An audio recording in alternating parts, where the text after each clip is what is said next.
There comes a moment in every person's life when the past, quiet, buried, long forgotten, suddenly finds its way back into the room. It arrives not as a memory you chose to revisit, but as a weapon in someone else's hand. Maybe it's an old friend, maybe it's family, maybe it's the voice of someone who once knew you at your weakest and decides to remind you. They look at you, almost smiling, and say words you didn't ask to hear. Remember when you failed? Remember who you used to be? Remember what you did? And in that instant, the air grows heavy. Your heart tightens, and for a split second, it feels as if all the years you spent growing, healing, rebuilding, mean nothing. It's a cruel kind of silence that follows, because deep down, you thought you had already made peace with your past. You thought time had buried those old wounds under layers of forgiveness and grace. But suddenly, someone has dug them up again, and you feel exposed, powerless, ashamed. The first instinct is always the same. Defend yourself, explain yourself, prove that you've changed. You start gathering words, lining up justifications like soldiers ready for battle. You want to say, that was years ago. I'm not that person anymore. You want them to understand how far you've come, how deeply you've grown. But you must pause, right there, because that's exactly where most people lose their power. When you rush to defend your past, you hand over control of your present. You give someone else the authority to define you. And the Stoics, men like Seneca, Marcus Aurelius, and Epictetus, warned us, he who angers you, conquers you. And what is anger, if not the mind surrendered to another person's opinion? So what should you do when someone tries to use your past against you? When they twist your history like a knife, hoping to cut where you once bled? You do not fight them. You do not plead. You do not explain. You stand in stillness, calm, grounded, unshaken, and say with quiet strength, yes. That happened. That simple sentence carries the weight of liberation, because it says, I am no longer hiding. I have faced the mirror. I have seen my own shadow, and I have learned from it. Every scar on my soul has become a map, and every wound, a doorway to wisdom. Imagine the power of that moment. Someone hurls your past at you like a stone, and you refuse to flinch. They expected guilt, they expected excuses, but instead, they meet calm acceptance. The stone falls harmlessly to the ground, because shame can only wound the man who still hides from himself. You see, people who use your past against you are not searching for truth, they're searching for control. They want to see you react. They want to see you small. They want to remind you of a time when you were weak, so they can feel strong. But when you stay calm, when you say, yes, that happened, and nothing more, you rob them of that power. Their weapon becomes weightless, their voice loses its echo. Seneca once said, there is nothing more noble than facing one's own faults and saying, yes, I did that, and I learned. He understood that acceptance is not weakness, it's strength refined by fire. Think of your past as a teacher. It disciplined you when you were careless. It humbled you when you were proud. It taught you patience when the world refused to move faster. Your past may have been cruel, yes, but it was also honest. And honesty, especially the kind that hurts, is often the first step to wisdom. So when they remind you of your failures, you can smile quietly and say, yes, that happened, and I learned from it, because that sentence does something extraordinary. It turns the past from a chain into a bridge. It no longer binds you, it builds you. Nelson Mandela spent 27 years in prison. He could have drowned in bitterness, cursed the years that were stolen from him. But he emerged with grace. He said, I learned that true freedom begins within. What a sentence of power. He didn't say, I was wrong. He didn't say, they broke me. He said, I learned. And so should you, because the moment you can look back at your past without anger, without shame, without excuses, that's the moment you truly become free. No one can use your story to hurt you if you've already embraced it. Every mistake you made, every failure, every heartbreak, they were all part of your refining fire. The Stoics often compare the soul to metal. To make it strong, it must endure the flame. It must be shaped, bent, hammered, and cooled. That's not punishment, that's purpose. So the next time someone throws your past in your face, pause.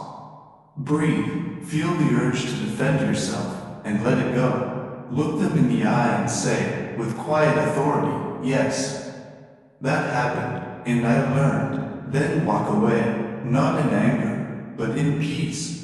Because calmness is not the absence of emotion, it's the mastery of it. And the one who masters his emotions masters himself.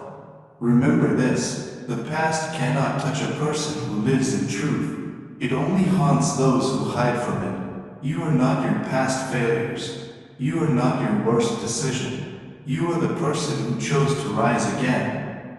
There's a story told of a blacksmith in an old village. Every day, he worked beside the fire, shaping blades from raw iron. One day, a boy asked him, how do you make the metal so strong? The blacksmith smiled and said, I strike it while it's still red with its mistakes. That's what life does to us. It strikes us while we're still burning. But the blows don't destroy us. They shape us. So when someone mocks your past, remember, they're laughing at your forge, not your failure.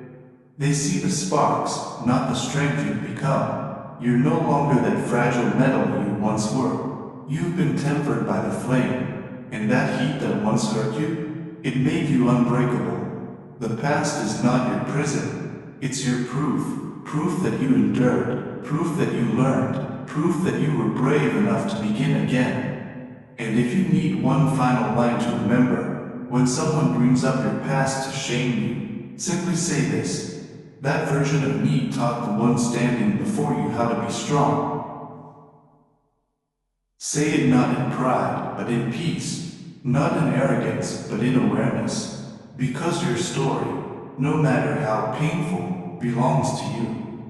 And no one, no matter how cruel, can take it from you. Let them talk, let them whisper, let them live in the chapters you've already finished. You, my friend, have moved on to the next book. The Stoic does not erase his past, he redeems it. He does not regret his wounds. He reveres the wisdom they left behind. And that, in the end, is the truest kind of emotional mastery. You cannot silence the world, but you can quiet your heart. You cannot rewrite yesterday, but you can redefine what it means. And perhaps that's the greatest freedom of all. So walk forward, calmly, confidently, with grace. Your past is not your enemy. It is your evidence. The proof that you have fallen, learned, risen, and endured. And no one can use that against you. And so, after learning to face your past with calm acceptance, the next challenge begins. How to turn those old wounds into wisdom. Because acceptance is only the beginning, transformation is where freedom truly lives. So when someone looks you in the eye and says, you failed in your marriage, how can you speak about love? You don't argue. You don't rush to defend yourself. You simply smile, softly, knowingly, and say, because I've been broken. And through that brokenness, I came to understand what love isn't, and what it truly is. That's not reaction. That's revelation. You're not defending your past. You're redefining your strength. Marcus Aurelius once wrote, every obstacle is an opportunity to practice virtue. And isn't that the essence of it all? Each pain you've endured has been your teacher. Each failure has been a classroom for your soul. When others try to stain you with your past, use that very past to show your strength. That, my friend, is the art of transformation, turning pain into wisdom and scars into symbols of spiritual maturity. Then there comes a moment, subtle but powerful, when someone brings up your past not to seek truth, but to manipulate you, to test you, to provoke you, and that's when the Stoic smiles once more and asks, not in anger, not in sarcasm, but in calm, genuine curiosity, why are you bringing this up now?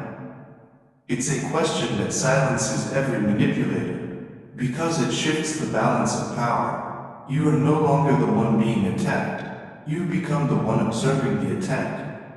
They expected you to tremble. They expected you to react. But instead, you've held up a mirror. And suddenly, they are the ones who must face their own reflection. You see, calmness confuses the manipulator. They feed on your emotional reaction, your guilt, your anger, your need to explain. But when you ask calmly, why now? You turn their weapon into a question mark that pierces their conscience. If their intentions were sincere, your question will make them pause, maybe even reflect. But if their motives were cruel, they crumble under the weight of their own exposure. Epictetus once said, "The one who harms others is the one already in pain." And that's the truth behind most cruelty. People bring up your past not because they want clarity, but because they can't face their own present. They see your growth, your peace, your calm, and it reminds them of everything they've refused to face within themselves. So remember this.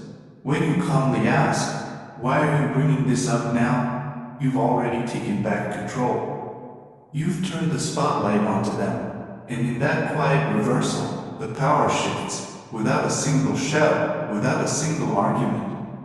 Your composure becomes armor, your silence becomes a wall of steel. Because silence, to the Stoic, is never weakness, it is the highest form of power. When someone tries to provoke your emotions, every impulsive reaction becomes a gift you hand to them. The moment you lose control, you give them what they came for. Seneca wrote, "The one who angers you conquers you." You might lose the argument, but you win in composure. You might not strike back, but you keep your peace.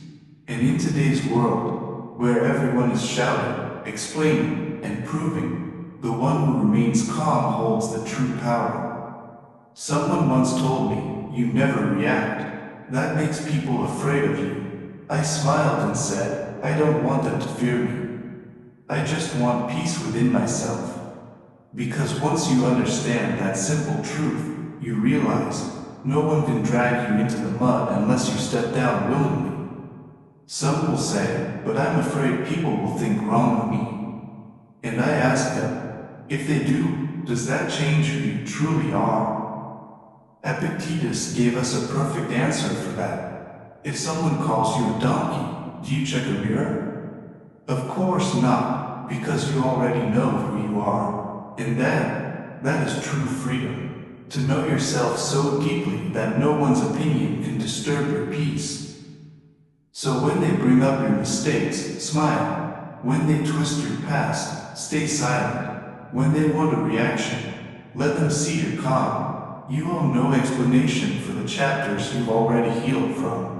Marcus Aurelius said, "When someone acts wrongly, it is because they do not know what is right." Teach them through your behavior, not your words. Sometimes the most powerful response is maturity itself. When they try to define you by your past, use your present to reflect who they are. Think about it, we all have older versions of ourselves, versions we are not proud of.